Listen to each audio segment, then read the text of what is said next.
Hello there, welcome to Going to Ground. There's something faintly unnerving about being in a forest in high wind, especially when you're leaned up against the tree. Did you hear that creaking? You get such a sense of the trees truly being alive, and when you're pressed against it, you feel it shuddering and cracking against the wind, and you can hear those sounds like my old joints. It's a great noise, isn't it? It's like they're speaking to each other, and I feel a little vulnerable because well, it's significantly bigger and stronger than I am. Anyway, here I stand for Going to Ground, and thrilled to be at Palm Sunday. I brought my palm cross with me. Let me just see if I can show you. I was in church this morning. There's my palm cross. Such a nostalgic thing to hold a palm cross. Remember so many Palm Sundays past, and as a boy tearing them into little strips and playing with them like swords and fighting with my friends in Sunday school.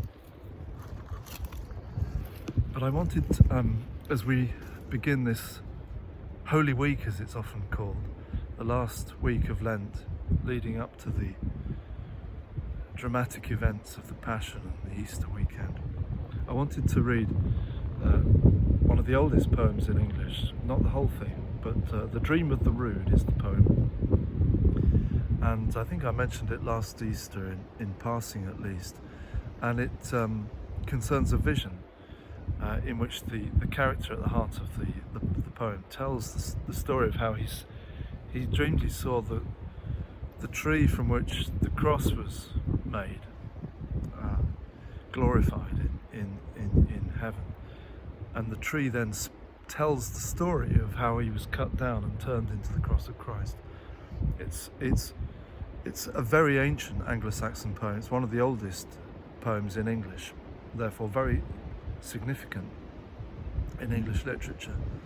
And it's a long one, and it would take a very long time to read all of it. But I'm going to read an excerpt, the first page of it, and maybe touch upon it again in future days. And as I do so, the tree will no doubt be commenting with its own resonant tones. I know it's windy, and I'm hoping again that the mic won't make too much noise as I'm speaking. So this is The Dream of the Rood. Listen, I will tell the most treasured of dreams, a dream that I dreamt in the deep middle of the night, after the race of men had gone to their rest. It seemed to me that I saw the strangest of trees, lifted aloft in the air with light all around it, of all beams the brightest. It stood as a beacon drenched in gold. Gleaming gems were set fair around its foot. 5 such flamed high upon its cross branch. Hosts of angels gazed upon it, in world without end glory. This was no felon's gallows. Holy souls in heaven hailed it with wonder, and mortal men on earth and all the Maker wrought.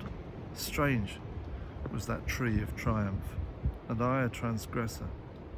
Stained by my sins, I saw the tree of glory, bright with streaming banners, brilliantly shining, gilded all with gold. Glittering jewels worthily adorned the tree of the world's ruler. Yet beneath the gold I glimpsed the signs of some ancient agony, when again, as of old, its right side sweated blood. Sorrow seized me. I was full of fear.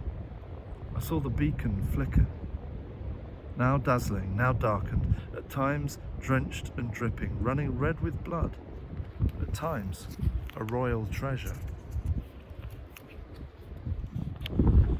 Yet even so, I lay there for a long while, sorrowing at the sight of my Saviour's tree, when on a sudden I heard it speak, and the precious wood uttered these words: Many years ago, the many memory abides, I was felled to the ground at the forest's edge, severed from my roots. Enemies seized me, made me a mark of scorn for criminals to mount on. Shoulder high they carried me and set me on a hill. Many foes made me fast there. Far off then I saw the King of all mankind coming in great haste, with courage keen, eager to climb me. I did not dare against my Lord's dictate to bow or break, though I beheld tremble the earth's four corners. I could easily have felled his foes, yet fixed and firm I stood. And so it goes on. As the wind's picking up, and I have a feeling you won't be able to hear me very clearly, I'm going to stop there. But that was surprisingly powerful to read with the tree reverberating back and in the midst of the west woods. I'll come back during the week and we'll speak again and maybe revisit the Dream of the Rood. But for now, on Palm Sunday, God bless you as you go to ground.